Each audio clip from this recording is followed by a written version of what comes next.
Hello students, आप सभी लोगों का मेरे यूट्यूब चैनल ज्ञान ज्योति क्लासेज बाय धर्मेंद्र सर में बहुत बहुत स्वागत है।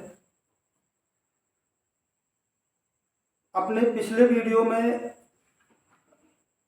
जो हमारी डायरेक्ट से इनडायरेक्ट बनाने की श्रृंखला जो चल रही थी, सीरीज चल रही थी, तो उसके पिछले वीडियो में हमने 3 नंबर तक जो रूल्स थे उनको कवर किया था। और जो तीसरा रूल्स था उसमें हम लोगों ने पढ़ा कि अगर रिपोर्टिंग वर्ब का सेंटेंस पास्ट टेंस में हो तो रिपोर्टेड स्पीच के वर्ब के टेंस में परिवर्तन करते हैं, और किस ढंग से करते हैं उसको हमने एक टेबल के माध्यम से आपको समझाया, बताया। आज अपने इसी सीरीज के थर्ड वीडियो में, थर्ड पार्ट में मैं उसी नियम का आपको अपवाद बताने जा रहा हूँ। कौन सा नियम? जो हमने अपने पिछले वीडियो में पढ़ा था कि अगर रिपोर्टिंग वर्ब का सेंटेंस पास्ट टेंस में है तो रिपोर्टेड स्पीच के वर्ब के टेंस में परिवर्तन होता है। तो उस नियम के कुछ अपवाद हैं जिनमें भले रिपोर्टिंग वर्ब पास्ट टेंस में है लेकिन जो रिपोर्टेड स्पीच का वर्ब है उसके टेंस में कोई परिवर्तन नहीं होता है। अब वो कौन कौन से एक्सेप्शंस हैं, हम उनको क्रमबद्ध ढंग से पढ़ लेते हैं।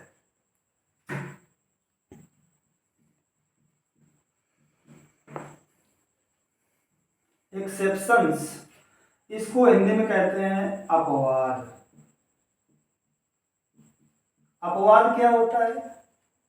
जब हमने किसी नियम को फॉलो किया, हमने किसी नियम को अप्लाई किया, लेकिन कुछ ऐसी परिस्थितियां, कंडीशंस हों जिनमें वो नियम अप्लाई ना किया जा सके, इट इज कॉल्ड एक्सेप्शंस। तो इस नियम के एक्सेप्शंस में पहला नियम है कि अगर रिपोर्टेड स्पीच के सेंटेंस में कोई universal truth,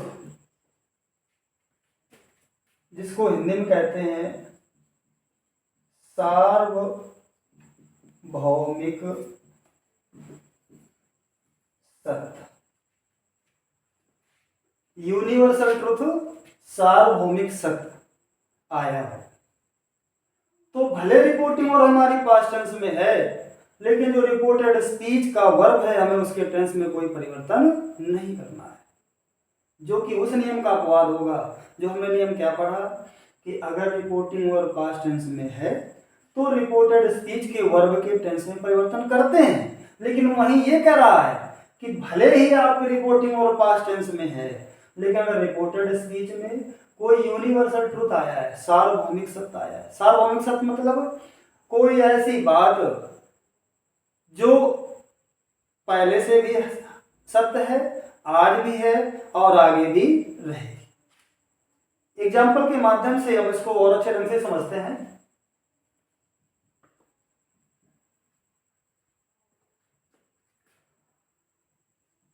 He said the sun rises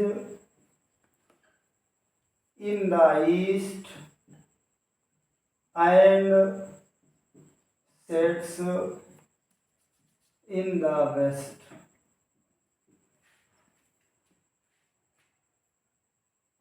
तो ये हमारी रिपोर्टिंग वर्ब और ये रिपोर्टेड स्पीच। तो अब क्या कह रहा है? हमने इसके पहले पढ़ा नियम कि रिपोर्टिंग वर्ब पास्ट टेंस में है तो जो रिपोर्टेड स्पीच का जो वर्ब है उसके टेंस में हमको परिवर्तन करना है, लेकिन अब उसी नियम का अपवाद है।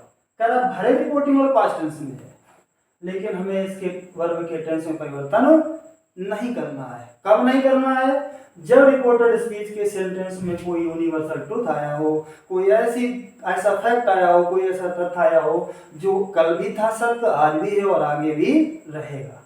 तो वैसा ही हमने एक सेंटेंस लिखा, कह रहा है the sun rises in the east, सूर्य पूर्व में निकलता है, and sets in the west, और पश्चिम में अस्त होता है। कल भी ऐसा होता आया है, आज भी हो रहा है और आगे भी ऐसा होता रहेगा। तो इस सेंटेंस से, जो रिपोर्टेड स्पीच का सेंटेंस है, इससे हमें क्या ज्ञात हो रहा है कि दिया हुआ सेंटेंस यूनिवर्सल ट्रुथ को रिवील कर रहा है। इसलिए भले रिपोर्टिंग और पास्ट में है, लेकिन इसके टेंस में हमें कोई परिवर्तन नहीं करना है। तो हमें क्या करना है, बाकी जो कॉमन रूल्स हमने पढ़े थे उनकी मदद से इस सेंटेंस को हम इंडायरेक्ट में चेंज कर सकते हैं। कैसे? ही सेड, क्या करते थे कॉमन रूल्स के अंतर्गत? कॉमा और एंड कॉमा को रिमूव कर देते थे, हटा देते थे, और कंजंक्शन दैट का प्रयोग करते थे। इसके बाद शेष जो सेंटेंस है हमें उसको ज्यों का त्यों रख देना है।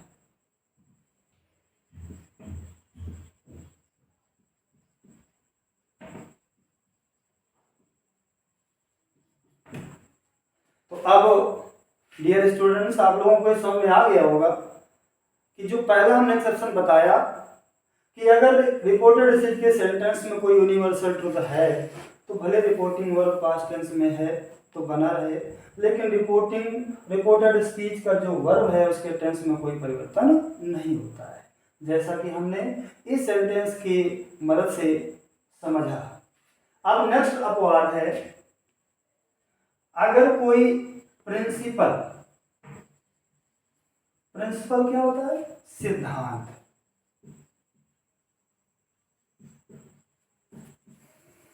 अगर रिपोर्टेड स्पीच में कोई प्रिंसिपल, कोई सिद्धांत बताया गया हो तो भले रिपोर्टिंग और हमारी पास्ट टेंस में है, लेकिन रिपोर्टेड स्पीच का जो वर्ब है उसमें भी हम कोई परिवर्तन नहीं करते हैं। एग्जाम्पल के माध्यम से देखते हैं।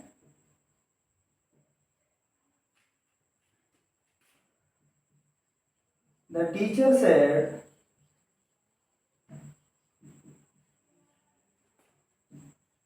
water boils at 100 degree. Water boils at 100 degree. तो यहाँ पर जो रिपोर्टेड स्पीच का जो सेंटेंस है उसमें एक सिद्धांत रखा गया। इस सिद्धांत के तहत कि पानी 100 डिग्री पर उबलता है, तो ये एक सिद्धांत के तहत बात कही गई। तो भले रिपोर्टिंग हमारे पास टेंस में है, लेकिन इसका जो वर्ब है इसके हमें टेंस में कोई परिवर्तन नहीं करना है। तो हमें क्या करना है कि जो कॉमन रूल्स थे उनको लगा करके हमें सेंटेंस को इंडायरेक्ट में बदल देना है। तो हम कैसे बनाएंगे? द टीचर सेड, कॉमा को हटाया, कंजक्शन दैट का प्रयोग किया, और बाकी जो शेष वाक्य है उसे हमने ज्यों का त्यों रख दिया।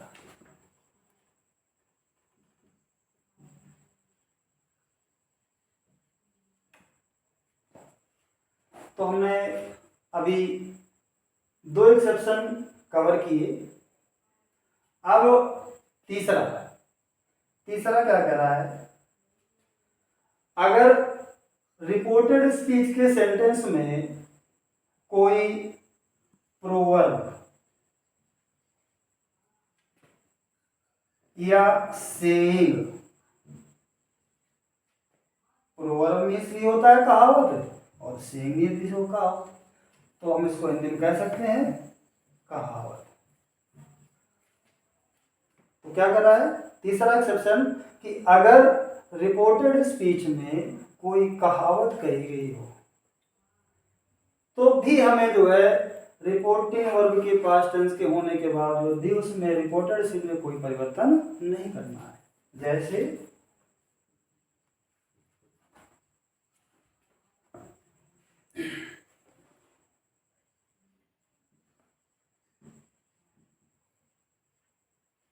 she said,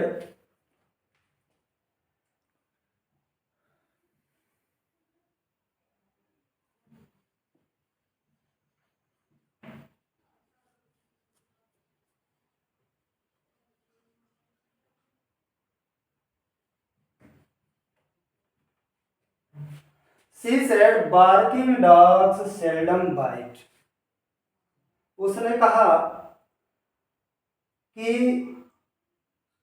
जो गरजते हैं वो बरसते नहीं। हालांकि जो दिख रहा है शाब्दिक अर्थ, अगर उसका हम शाब्दिक अर्थ बताएं तो वो क्या निकलता है कि बार्किंग डॉग्स भौंकने वाले कुत्ते सेल्डम बाइट बहुत ही कम काटते हैं। ये शाब्दिक अर्थ है, लेकिन हमें शाब्दिक अर्थ से मतलब नहीं है। जो प्रोवर्ब है, जो कहावत है, वो क्या कह रही है कि जो गरजते हैं वो बरसते नहीं। तो ये तीसरा एक्सेप्शन हुआ। चौथा,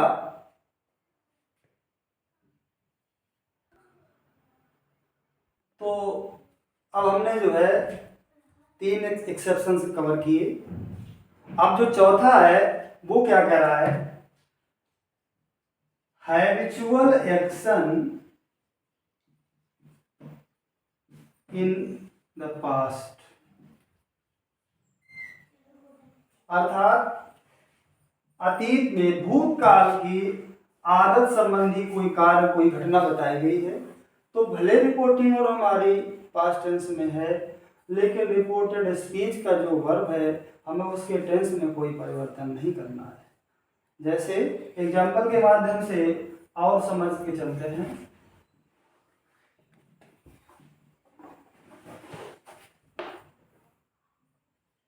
She said to me, an old beggar used to sit under this banyan tree। क्या सेंटेंस हमने लिखा, She said to me, an old beggar used to sit under this banyan tree। तो रिपोर्टिंग और भी हो गई, रिपोर्टेड से जी हो गई। तो अब क्या कह रहा है कि ये भले रिपोर्टिंग और पास्ट टेंस में है, लेकिन इसमें क्या दर्शाया गया है, क्या बताया गया है, एक ऐसी पास्ट टेंस की घटना जो या तो भूतकाल में उस व्यक्ति की आदत रही थी जो अब नहीं रही, या वो व्यक्ति ही नहीं रहा, अर्थात भूतकाल की बात है। और अभी दूसरे एग्जाम्पल के माध्यम से हम दिखाएंगे कि वर्तमान में भी आदत बढ़ की जाती है, और तब भी हमें जो है रिपोर्टेड स्पीच के वर्ब के टेंस में परिवर्तन नहीं करना है। पहले हम इसको समझें, इसके बाद दूसरा। तो यूज टू और वुड, इन दोनों के माध्यम से हमें जो है भूतकाल की आदत को प्रकट होना बताया जाता है। तो जैसे यूज टू लग गया, हमने समझ लिया कि रिपोर्टेड स्पीच का सेंटेंस है वो पास्ट टेंस की हैबिचुअल एक्शन को दर्शा रहा है। तो हमने क्या किया कि इसको जिस टेंस में वैसे ही रख दिया और इसका टेंस हमको बदलना नहीं है। तो कैसे बना लेंगे, हमने पहले पढ़ा है कि सेड टू के बाद अगर ऑब्जेक्ट आया है तो सेड टू को हमें टू में बदल देना है। तो ये क्या हो गया, शी टोल्ड मी। अब कामा ने टू कामा को हटाया, कंडीशन क्या प्रयोग किया, दैट। अब इसको ज्यों करते हैं।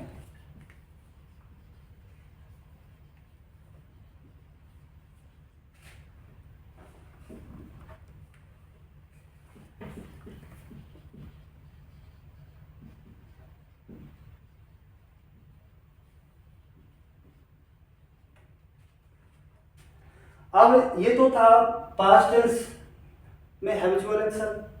अब प्रेजेंट टेंस में भी अगर हैबिचुअल एक्शन है तो भी हमें उसे परिवर्तन नहीं करना है। जैसे इस दूसरे एग्जांपल के माध्यम से समझते हैं।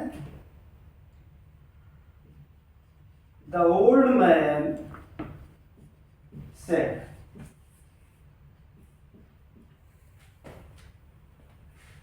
Dogs wag their tail at acquaintances। Sentence पर गौर करें। जो रिपोर्टेड स्पीच का सेंटेंस है वो क्या कह रहा है, डॉग्स कुत्ते वैग मीन्स हिलाते हैं, दियर अपनी टेल पूंछ को, ऐड पर एक्वांटेंसेस परिचित लोग। तो रिपोर्टेड सी जो सेंटेंस है वो क्या कह रहा है कि जो कुत्ते हैं वो परिचित लोगों पर को देख करके अपनी पूंछ हिलाते हैं। तो अब क्या कह रहा है कि इसमें हमें जब सेंटेंस को गौर किया, उसका हमने अर्थ लगाया, समझा उसको, तो क्या प्रकट हुआ कि ये कुत्तों के स्वभाव में से है, आदत में से है। तो जो आदत है, तो आदत संबंधी सेंटेंस में भले वो चाहे पास्ट टेंस हो चाहे प्रेजेंट टेंस हो, हमें जो है उसके टेंस में परिवर्तन नहीं करना है। तो कैसे इसको सेंटेंस को बनाएंगे? The old man said, comma not comma को हटाया, कंजक्शन दैट लगाया और पूरे सेंटेंस को हमने जो रख दिया।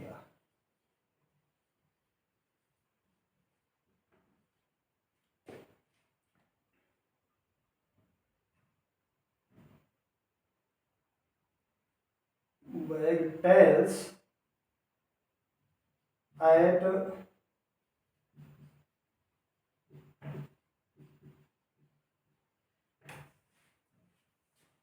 सॉरी यहाँ भी एस लगेगा और यहाँ भी। अब जो पांचवा एक्सेप्शन है वो क्या है? अगर रिपोर्टेड स्पीच में कोई हिस्टोरिकल फैक्ट ऐतिहासिक घटना का जिक्र किया गया है। क्या कह रहा है कि अगर रिपोर्टेड स्पीच में किसी ऐतिहासिक घटना का जिक्र किया गया है तो भी रिपोर्टिंग वर्ब के पास्ट टेंस के होने के बावजूद भी रिपोर्टेड स्पीच का जो वर्ब है हमें उसके टेंस में कोई परिवर्तन नहीं लाना है। जैसे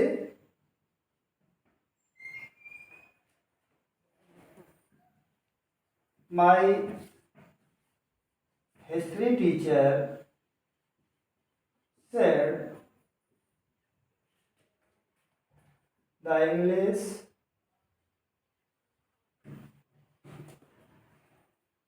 left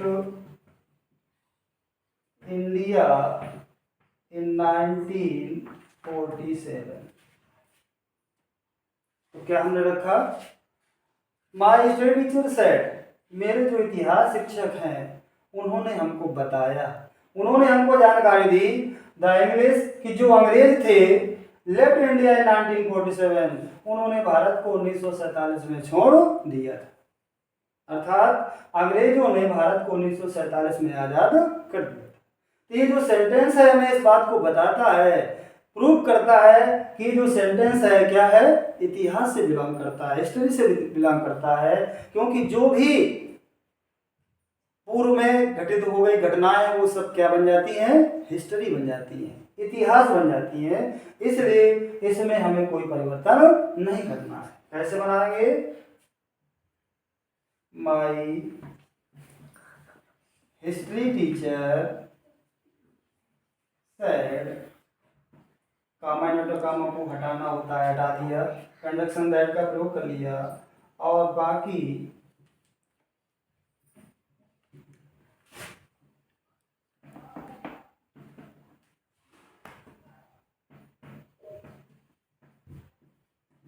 इस तरह से बना दिया।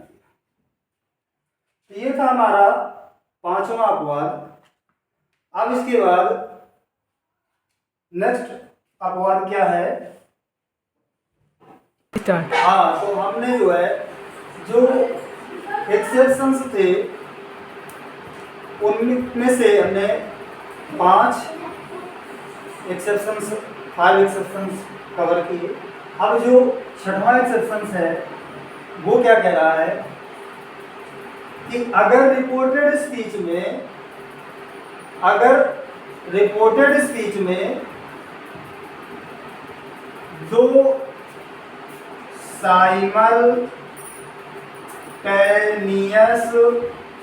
एक्शंस एक साथ, साइमल्टेनियस एक्शन क्या होते हैं? साथ होने वाले कार्य को क्या कहते हैं? Simultaneous actions. एक साथ होने वाले कार्य। तो कह रहा है कि अगर रिपोर्टेड स्पीच में एक ही साथ दो कार्य हो रहे हैं, वो भी किसमें? इन पास्ट, भूतकाल में, तो कह रहा है भले रिपोर्टिंग और पास्ट टेंस में है, लेकिन रिपोर्टेड स्पीच का जो वर्ब है उसके टेंस में हमें कोई परिवर्तन नहीं करना है। जैसे एग्जाम्पल के माध्यम से इसको और आसानी से समझ लेते हैं।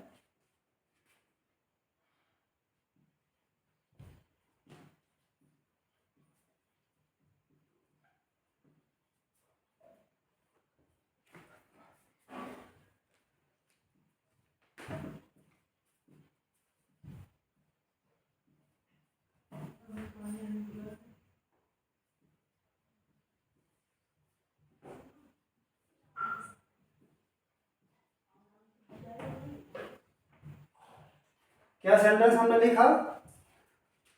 When the girls were dancing, जब लड़कियां नृत्य कर रही थी, द बॉयज वर क्लैपिंग, तो जो लड़के थे वो तालियां बजा रहे थे।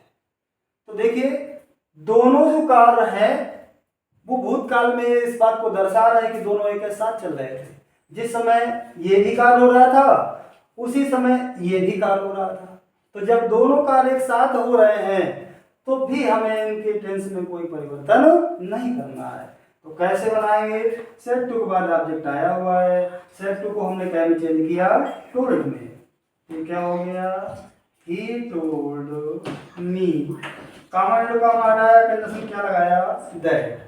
बस बाकी पूरा जो सेंटेंस है उसे हमें ज्यों को त्यों रख देना है। When the girls were dancing, the boys were clapping. अब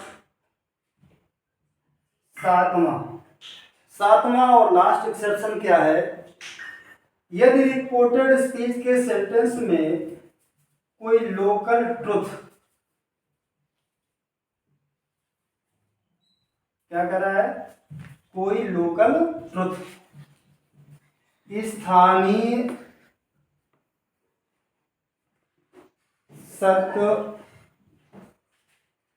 या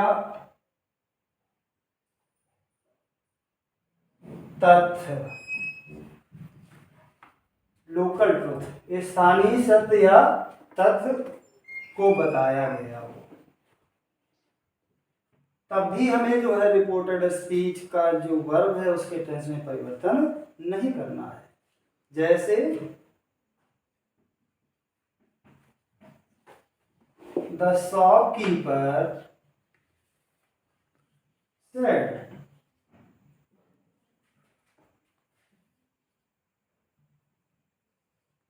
sugar sells at rupees 45 a kilo। क्या कह रहा है सेंटेंस? चीनी sells at rupees 45 a kilo, चीनी 45 रुपए प्रति किलो के हिसाब से बिकती है। तो ये जो हमारा सेंटेंस है वो क्या डिनोट करता है कि ये जो बात है किसी एक लोकल स्थानीय क्षेत्र से ही संबंधित है। तो भले रिपोर्टिंग और हमारी पास्ट टेंस में है तो इस कंडीशन में हमें इसके टेंस में कोई परिवर्तन नहीं करना है।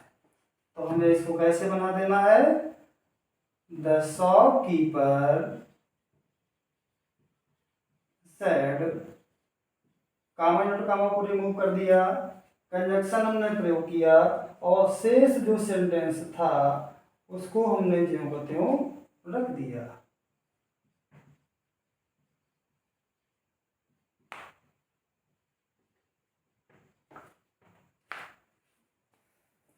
तो प्यारे विद्यार्थियों, ये हम लोगों ने उस नियम के सारे अपवाद पढ़े जो ये कह रहा था कि अगर रिपोर्टिंग वर्ब पास्ट टेंस में है तो रिपोर्टेड स्पीच का जो वर्ब है उसके टेंस में हमें परिवर्तन करना है। लेकिन इन अपवादों के माध्यम से हमें पढ़ा कि अगर ये निम्नलिखित परिस्थितियां हैं, अगर ये कंडीशंस हैं, तो भले रिपोर्टिंग वर्ब हमारी पास्ट टेंस में है लेकिन रिपोर्टेड स्पीच का जो वर्ब है उसके टेंस में हम परिवर्तन नहीं करेंगे। हाँ, तो प्यारे विद्यार्थियों, हमने जो है असर्टिव सेंटेंसेस के अंतर्गत 3 रूल्स कवर किए और उसके बाद जो तीसरे रूल्स के जो एक्सेप्शन थे, अपवाद थे, उनको भी हमने कवर किया। अब हमारा जो अगला नियम आता है वो चौथा नियम, वो क्या कह रहा है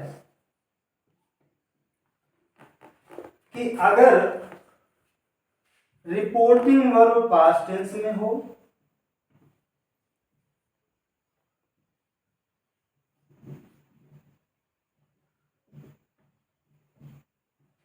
तथा रिपोर्टेड स्पीच में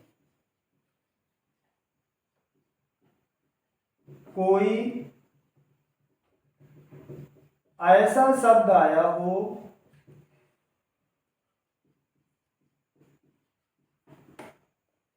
जो किसी वस्तु,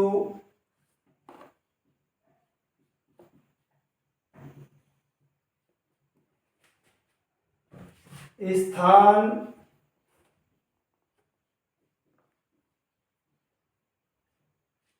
अथवा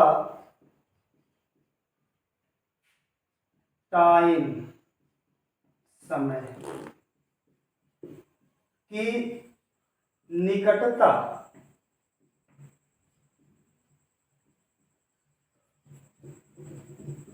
को प्रकट कर रहा हो।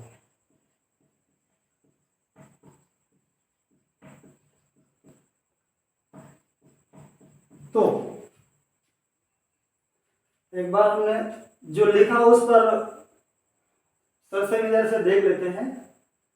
क्या कह रहा है कि अगर रिपोर्टिंग वर्ब पास्ट टेंस में हो तथा रिपोर्टेड स्पीच में कोई ऐसा शब्द आया हो जो किसी वस्तु की, स्थान की अथवा समय की निकटता को, नियरनेस को प्रकट कर रहा हो, तो हमें उन्हें दूरी प्रकट करने वाले शब्द में परिवर्तित कर देना चाहिए।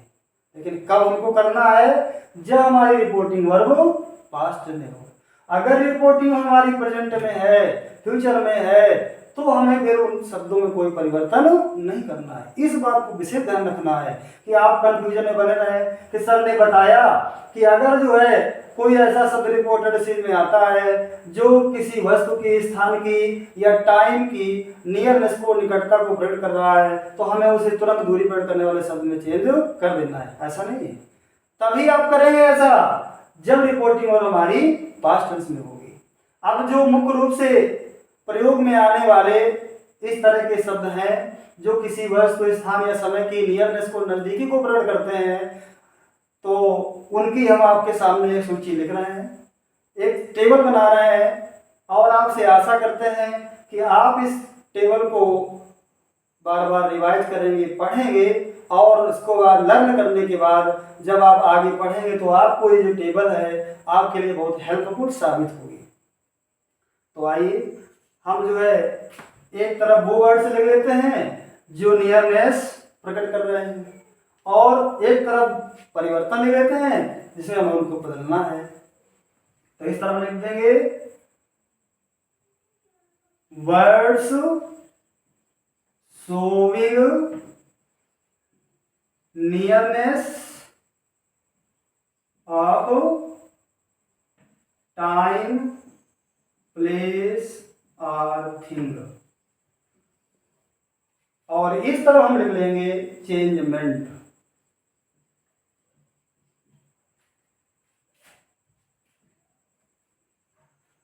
तो ये हो गया वो शब्द शोइंग शब्द शोइंग प्रकट करने वाले नियरेस्ट नजदीकी या टाइम समय प्लेस स्थान और थिंग वस्तु, अर्थात समय स्थान और अथवा वस्तु की नजदीकी प्रकट करने वाले शब्द हैं। और ये हो गया हमारा चेंजमेंट परिवर्तन। देखिए किस तरह से हमको बदलना है। अगर जस्ट आ जाए तो हमें उसको बदल देना है देन में। नाउ आ जाए तो भी उसको मैं क्या बदलना है देन में। दिस आ जाए क्या बदलना है दैट। दीज आ जाए तो क्या बदलना है दोज में। हियर आ जाए तो क्या बदलना है देयर में। कम आ जाए तो क्या बदलना है गो में। दस आ जाए तो क्या बदलना है सो में। एगो आ जाए क्या बदलना है बिफोर में। टुडे आ जाए क्या बदलना है दैट डे में।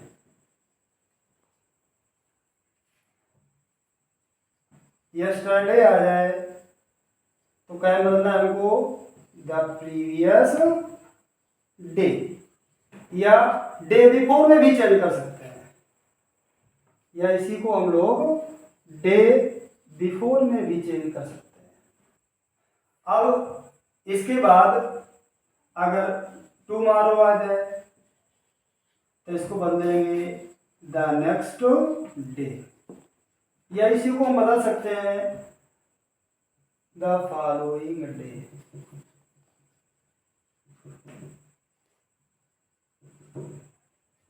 इसी तरह अगर यहां पर आ जाता है day before yesterday. Day before yesterday बेटा क्या होता है परसों। कौन सा परसों जो गुजर गया बीत गया। इसको हम बदलेंगे 2 डेज बिफोर। और अगर यहां पर आ जाता है डे आफ्टर टुमारो तो इसको बदलेंगे इन 2 डेज टाइम। इसी तरह से अगर नेक्स्ट आ जाता है, अब नेक्स्ट के साथ नेक्स्ट आवर लगा हो सकता है, नेक्स्ट डे लगा हो सकता है, next night, next week, next month, next year. तो कुछ भी इसके साथ लगा हो तो हमें उसको सेम रख देना है, बस नेक्स्ट को बदल देना है। हम नेक्स्ट को क्या बदलेंगे द फॉलोइंग में। और इसी तरह से यदि लास्ट आता है तो बदलेंगे द प्रीवियस में। और इसी प्रकार से यदि हेल्थ आता है तो उसको बदलेंगे हेल्थ में। यदि हाइदर आता है तो उसको बदलेंगे हाइदर। और इसी तरह से यदि यस आ जाता है तो हमें इसको बदलना होगा रिप्लाइड इन अफर्मेटिव। और अगर नो आ जाता है तो इसको चेंज करेंगे रिप्लाइड इन नेगेटिव। तो ये हमने वो वर्ड्स लिखे जो या तो किसी वस्तु की या स्थान की या फिर समय की नजदीकी को प्रकट करते हैं। और हमें इनको किस तरह से बदलना है वो भी हमने बताया। तो इस टेबल के माध्यम से हम लोगों ने ये परिवर्तन सीखा। अब इन्हीं में से कुछ को हम एग्जाम्पल के माध्यम से और समझ लेते हैं। तो अब हम जो हमने नियम लिखा हुआ है जिसकी अभी हमने टेबल बनाए इन शब्दों की, तो उसी को हम एग्जाम्पल के माध्यम से और अच्छे ढंग से समझने का प्रयास करते हैं। तो हमारा नियम क्या था, एक बार फिर इसको रिवाइज कर लेते हैं कि अगर रिपोर्टिंग वर्ब पास्ट टेंस में हो तो रिपोर्टेड स्पीच में कोई ऐसा शब्द आया हो जो किसी वस्तु, स्थान अथवा समय की निकटता को, नियरनेस को प्रकट कर रहा हो, तो उसे इंडायरेक्ट बनाते समय हमें दूरी प्रकट करने वाले शब्द में परिवर्तित कर देना है। तो प्यारे बच्चों, हम इसको कैसे चेंज करते हैं, कैसे सीखते हैं, प्रयास करते हैं।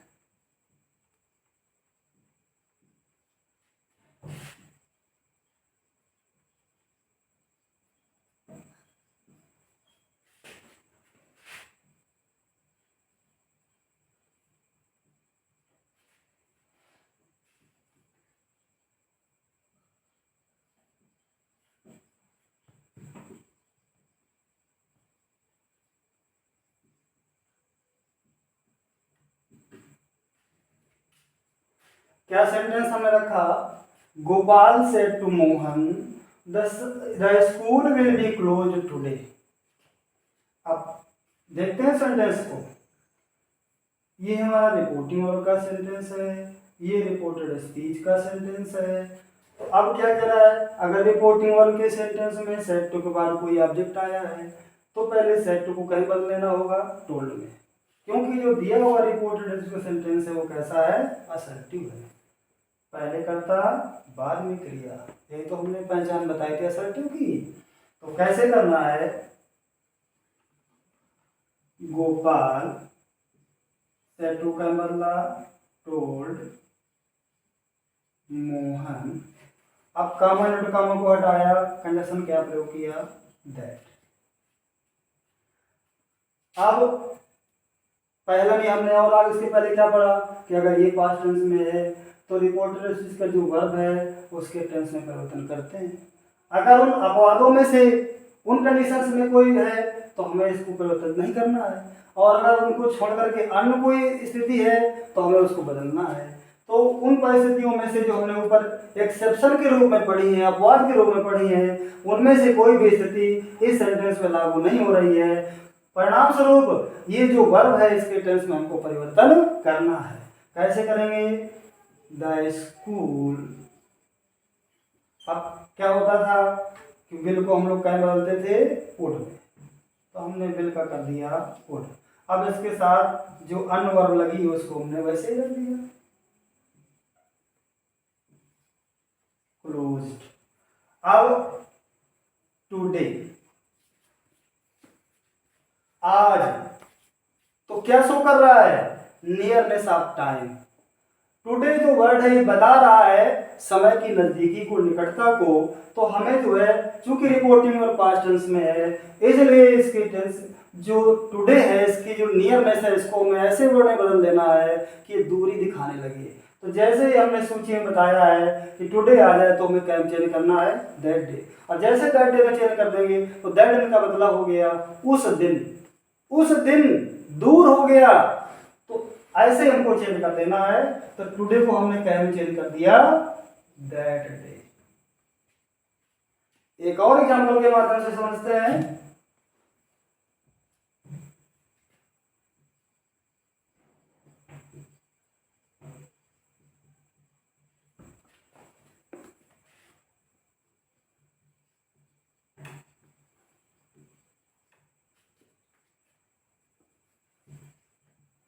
A friendly match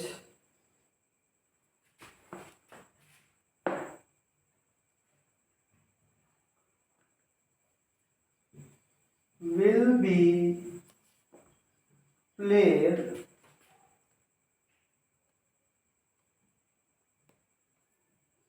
next month। एक आपसी मैच अगले महीने खेला जाएगा, ऐसा गोपी ने कहा। तो ये जो रिपोर्टिंग वर्ब है पास्ट टेंस में है, तो इसका हमको टेंस जो है उसका वर्ब भी बदलना है, टेंस भी बदलना है। और जो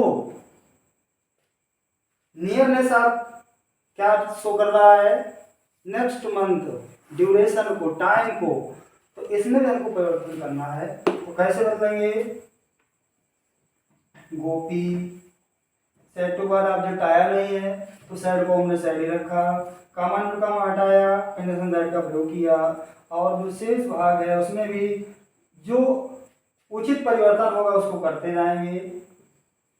a friendly match will be क्या हो जाएगा, वुड बी प्लेड। अब नेक्स्ट जो हमने सूची बनाई थी तो उसमें हमने बताया है कि अगर नेक्स्ट आया हो तो उसको हमें क्या बदलना चाहिए, द फॉलोइंग में, द फॉलोइंग मंथ। तो ये हमने कुछ एग्जाम्पल पढ़े और इनके माध्यम से सीखा कि अगर रिपोर्टिंग वर्ब का सेंटेंस पास्ट टेंस में हो और रिपोर्टेड स्पीच में कोई ऐसा शब्द आया हो जो किसी वस्तु, स्थान या समय की निकटता या नजदीकी को प्रकट कर रहा हो तो उसको हम इस तरह से दूरी प्रकट करने वाले शब्द में परिवर्तित कर देते हैं। अब ये जो भी हमने नियम पढ़ा और उसके एग्जाम्पल पढ़े, सूची भी हमने बनाई समझाने के लिए ताकि आप लोगों को और अच्छे ढंग से समझ में आ जाए। तो अब इसी नियम के कुछ अपवाद हैं जिनको हम पढ़ लेते हैं। तो उसका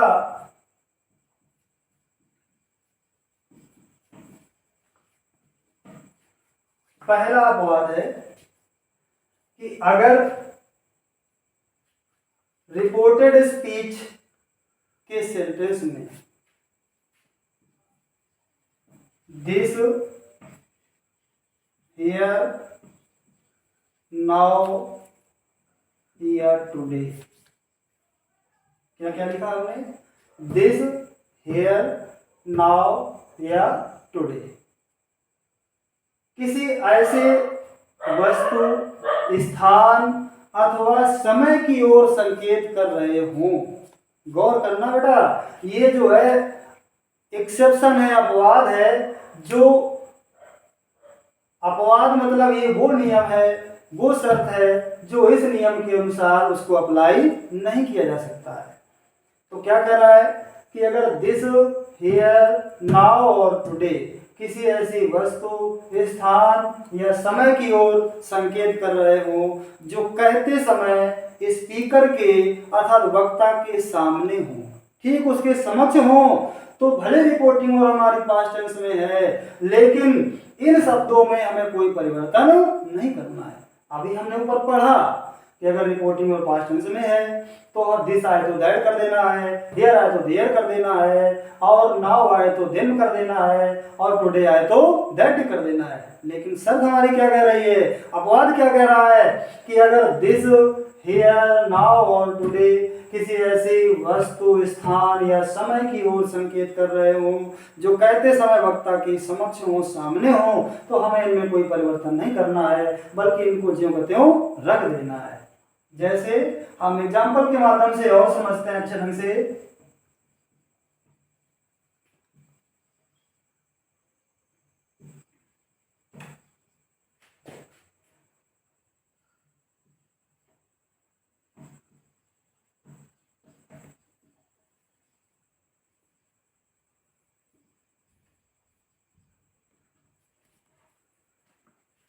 क्या सेंटेंस हमने रखा, she said this is my house, उसने कहा कि ये मेरा घर है। घर अर्थात जो हाउस है, हाउस बिफोर मी, मेरे सामने है, तब मैंने कहा ये घर मेरा है।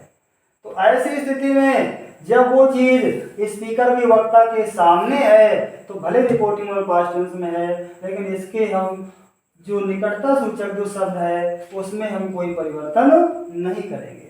तो कैसे बनाएंगे इसको, शी सेड दैट दिस। अब ये पास्ट में है तो ये भी पास्ट में चला जाएगा, इसका टेंस बदल जाएगा, इसलिए क्या हो गया, वाज, माई, सी के अनुसार क्या हो गया, हर हाउस। इसी तरह इसका दूसरा अपवाद है कि अगर रिपोर्टेड स्पीच के सेंटेंस में, अगर रिपोर्टेड स्पीच के सेंटेंस में एक साथ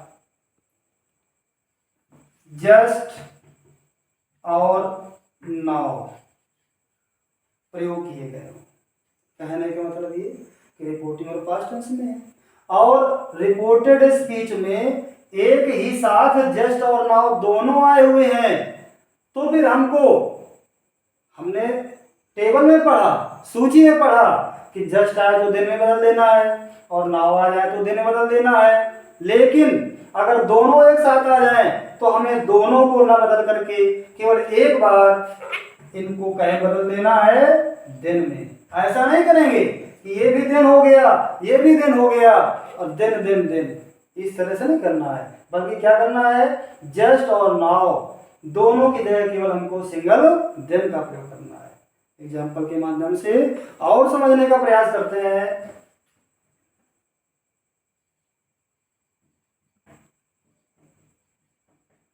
कविता सेड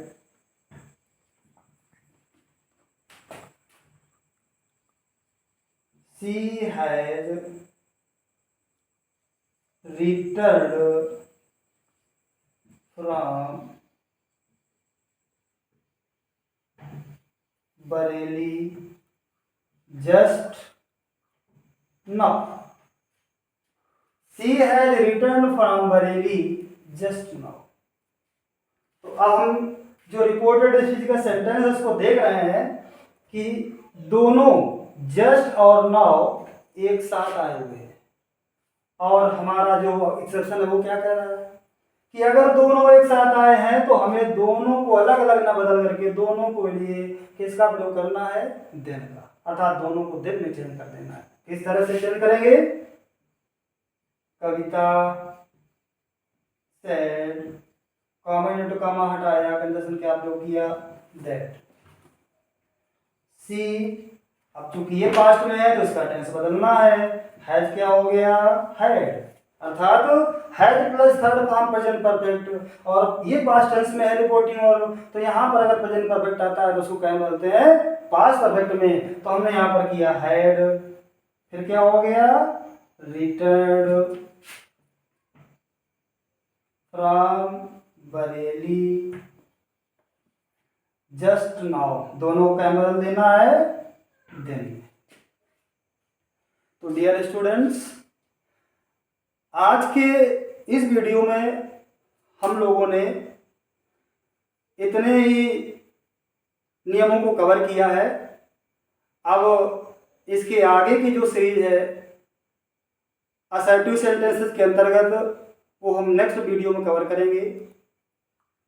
आज का जो वीडियो है आशा करता हूं कि आपको पसंद आया होगा, और अगर आपको पसंद आया हो तो कृपया चैनल को लाइक, सब्सक्राइब और शेयर करना ना भूलें। Thanks for watching.